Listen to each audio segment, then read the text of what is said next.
Hello बच्चों, calculus वाला में एक बार फिर से आपका स्वागत है।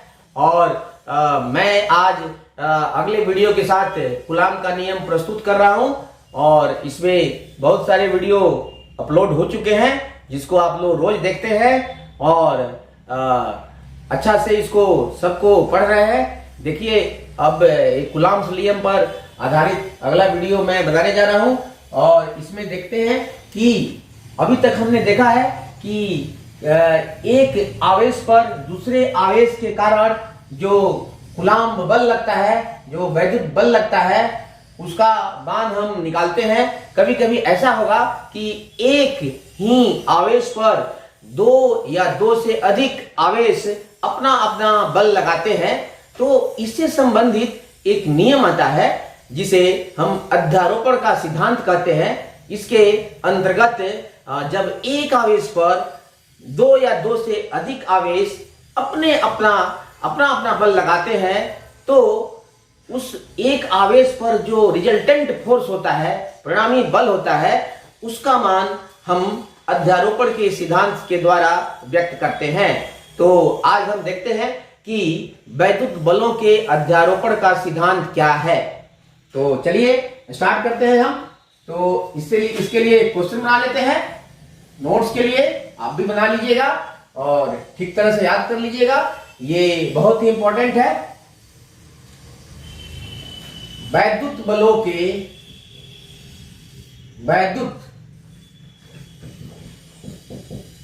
के अध्यारोपण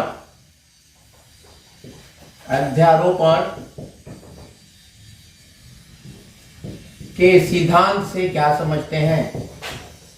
सिद्धांत से क्या समझते हैं?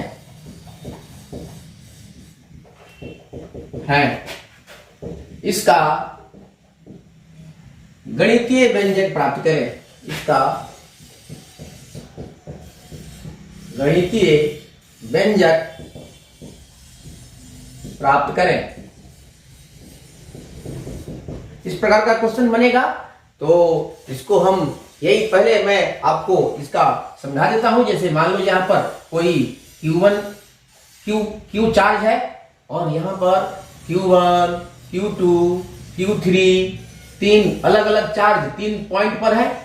ए पॉइंट पर आपका Q1 चार्ज है, बी पॉइंट पर Q2 चार्ज है और सी पॉइंट पर Q3 चार्ज है। तो ये अपना अपना फोर्स यहां लगाते हैं। तो ये अपना फोर्स इधर लगाएगा, ये हो जाएगा F1। ये Q2 चार्ज जो है ये अपना फोर्स इधर लगाएगा and this will be F2। इसका डायरेक्शन भी दे देते हैं वेक्टर के फॉर्म में। और this will produce its own effect. और Q3 चार्ज जो है Q पर अपना बल F3 लगाएगा। तो इस Q पर परिणामी बल का मान F इस तीनों बलों के सदिश योग के बराबर होगा, या इसको अलजेब्रिक सम भी बोलते हैं, बीजगणितीय योग। जब भी डायरेक्शन प्लस मैग्नीट्यूड दोनों आता है तो हमेशा अलजेब्रिक सम और वेक्टर सम लिया जाता है। सामान्य जनरल सिंपल मैथ्स में नंबर का एडिशन, सब्ट्रैक्शन, जोड़ घटाव करने पर सिंपल जोड़ घटाव का इस्तेमाल किया जाता है। लेकिन जब भी कोई वेक्टर क्वांटिटी है, सदिश राशि है, जिसमें मैग्नीट्यूड, परिमाण और दिशा दोनों होते हैं, तो उसका हम वेक्टर सम के रूप में व्यक्त करते हैं या अलजेब्राइक सम। तो बीजगणितीय जो, तो इसको हम लिखते हैं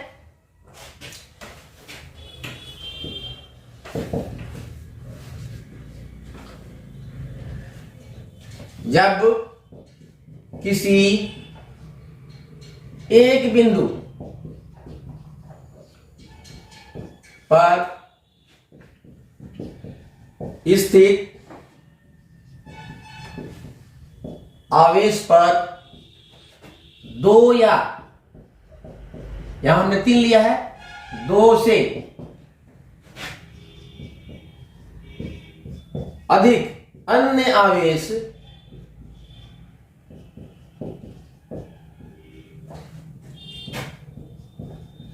अपना अपना वैद्युत बल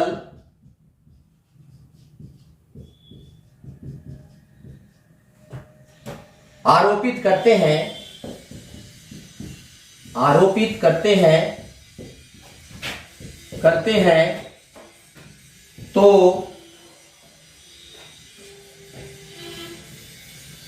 आवेश पर, आवेश पर आरोपित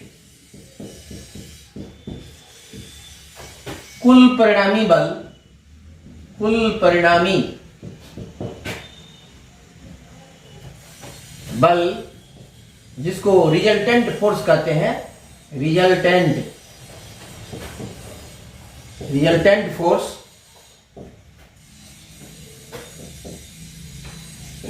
सभी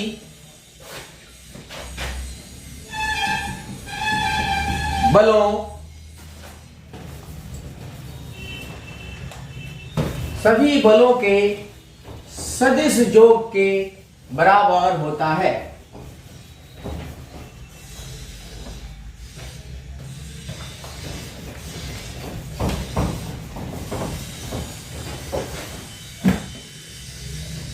कुल परिणामी बल, रिजल्टेंट फोर्स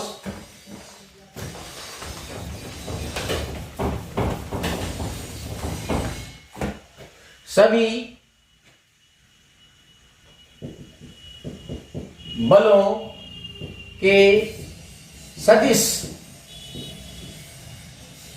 या बीजगणितीय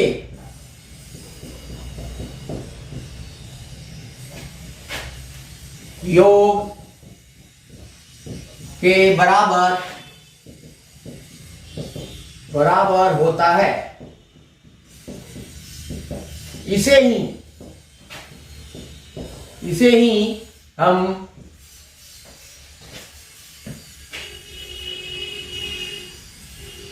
वैद्युत स्थैतिकी में, वैद्युत स्थैतिकी इलेक्ट्रोस्टेट, वैद्युत स्थैतिकी में अध्यारोपण का सिद्धांत, अध्यारोपण का सिद्धांत या नियम, सिद्धांत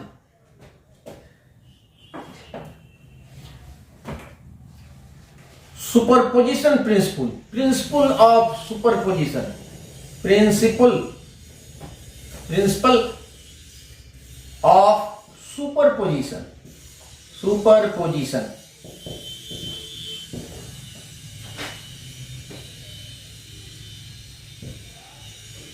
कहा जाता है। इसे ही इस इलेक्ट्रोस्टेट में हम सुपरपोजिशन प्रिंसिपल कहते हैं, अध्यारोपण का सिद्धांत कहते हैं। देखिए यहां पर जैसे बगल के चित्र में आवेश Q पर तीन अन्य आवेश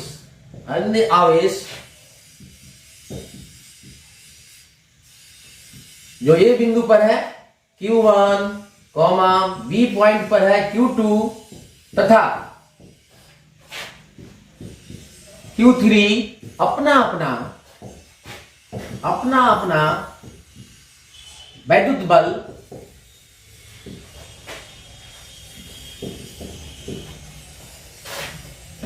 क्रमशः F1, F2 एवं F3 आरोपित करते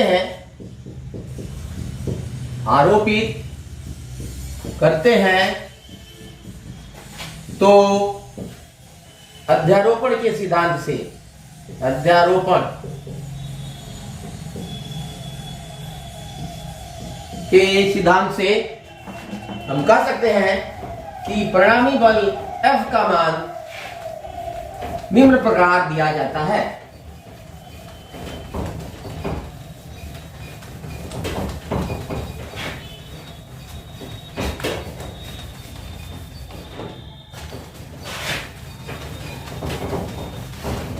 इसको मिटा देते हैं ताकि किसी प्रकार का दिक्कत ना हो। अध्यारोपण के सिद्धांत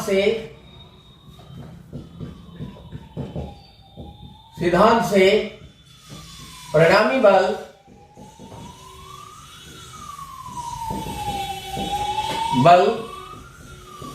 F का मान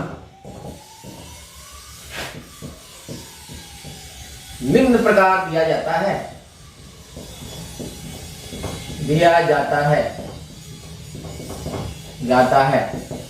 देखिए F इज इक्वल टू, देखिए जब भी मैथमेटिकल एक्सप्रेशन लिखिए, फॉर्मूला लिखिए, तो कोशिश करिए पेज के बीच में लिखें ताकि यह साइंस की दृष्टि से ठीक रहे।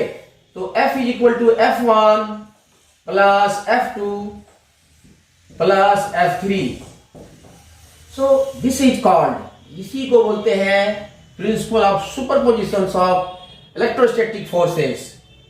ये principle of superpositions electric force के लिए आएगा, किसी भी फोर्स के लिए आएगा। अगर एक वस्तु पर, एक पदार्थ पर अनेक फोर्स लग रहे हैं तो उस पर टोटल फोर्स सभी के वेक्टर सम से दिया जाता है। इसी प्रकार अगर इलेक्ट्रिक फील्ड आएगा तो उसमें principle of superpositions of electric fields आएगा। नेक्स्ट यूनिट में ये इलेक्ट्रिक फील्ड में यही सेम थ्योरी आएगा।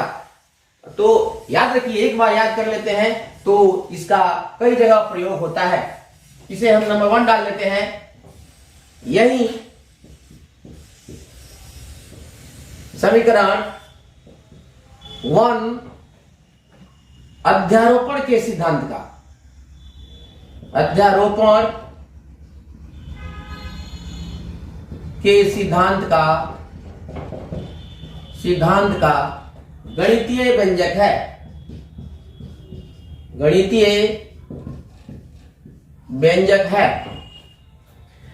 तो ठीक है बच्चों, ये तो सिद्धांत के रूप में हो गया, लेकिन प्रैक्टिकली अगर मैग्नीट्यूड निकालना है तो हम 2 फोर्स के लिए आपको बता देते हैं। ये फॉर्मूला याद रखिएगा, आगे ये सभी चैप्टर में लगभग काम आएगा। तो हम जा रहे हैं नोट में लिखाने, इसको याद कर लीजिएगा कि जब 2 बल F1 और F2, चाहे वो वैद्युत बल हो, चाहे वो यांत्रिक बल हो, चाहे वो चुंबकीय बल हो, किसी प्रकार के 2 बल हो, या इलेक्ट्रिक फील्ड्स हो, मैग्नेटिक फील्ड्स हो, ये किसी प्रकार का फील्ड्स हो, तो इसमें 2 बलों का, 2 फील्डों का रिजल्टेंट हम किसी फॉर्मूला से निकालेंगे और यह बहुत ही इंपॉर्टेंट है। तो नोट में इसको लिखिए, स्टार दे करके नोट में हम लिखा देते हैं इसको।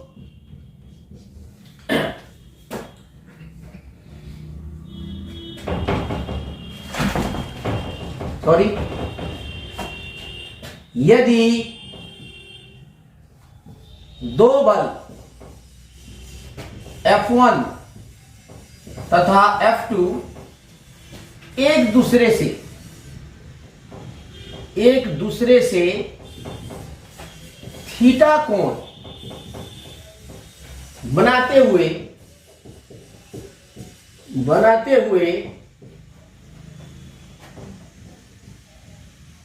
किसी बिंदु आवेश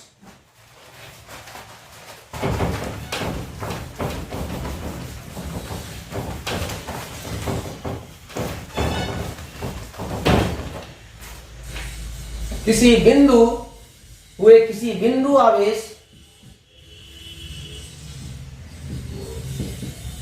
आवेश पर बगल के चित्रानुसार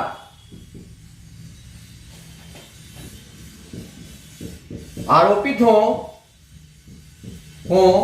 तो परिणामी बल F का मान निम्नलिखित सूत्र द्वारा आसानी से दिया जाता है।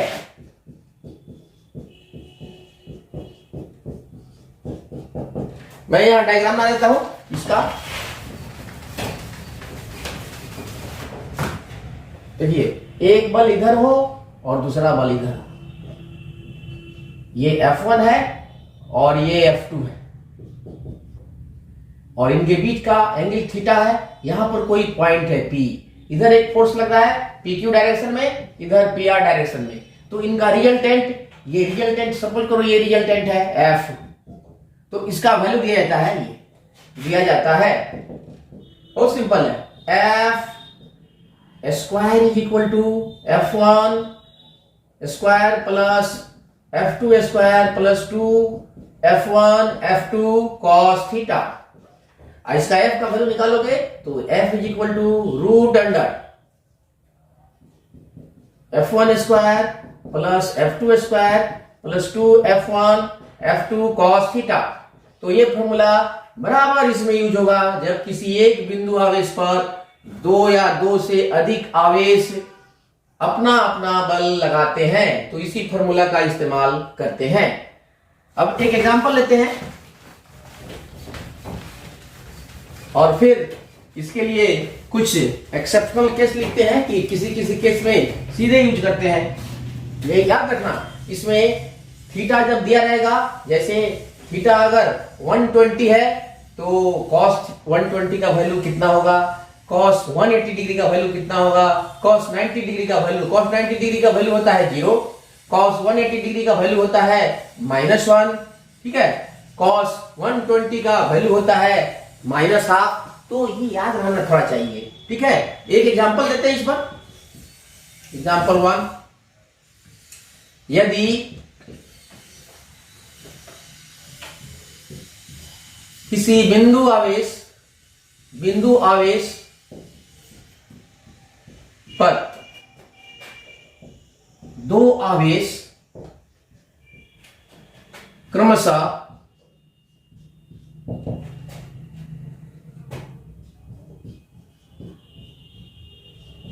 दिए गए चित्रानुसार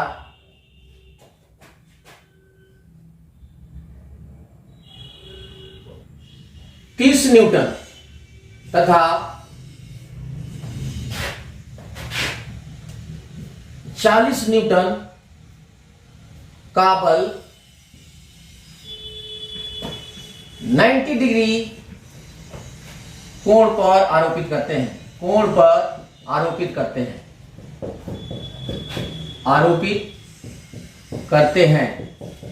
तो परिणामी बल का मान ज्ञात करें। तो परिणामी बल का मान ज्ञात करें।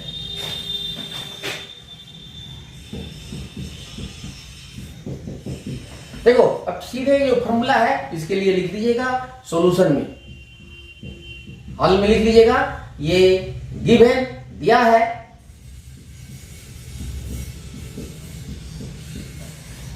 देखिए न्यूमेरिकल क्वेश्चन करने का बहुत सिंपल तरीका है, सरल तरीका है, जो दिया हुआ लिख दो। F1 इज इक्वल टू, एक फोर्स को F1 ले लो 30 न्यूटन, दूसरे को F2 ले लो 40 न्यूटन, एंगल को हम थीटा ले लेंगे,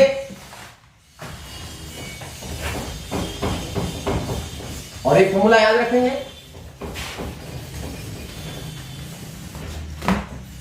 और एंगल को theta is equal to 90 degree, और F निकालना है, F is equal to what, therefore सूत्र से F इज इक्वल टू लगा दो under the root F1 square plus F2 square plus 2F1 F2 cos theta, value डालो और आंसर पाओ। 30 square plus 40 square plus 2 into 30 into 40 into cos 90 degree.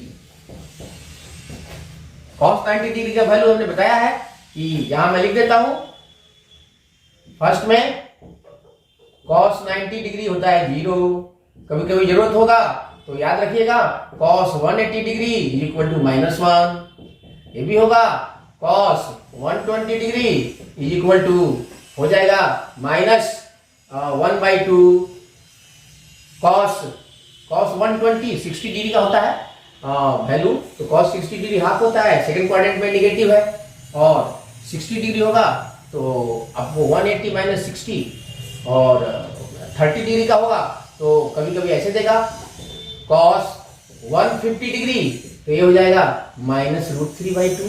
तो जिसका जहां यूज होगा वहां लगाइएगा, यहां पर ये यूज है 90 डिग्री वाला।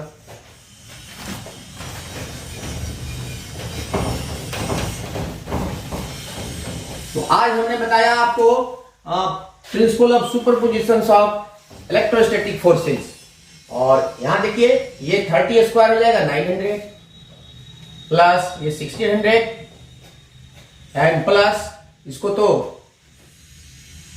2400, लेकिन ये हो जाएगा 0, तो हो जाएगा 0, दिस विल बी 0, तो ये हो जाएगा आपको 2500,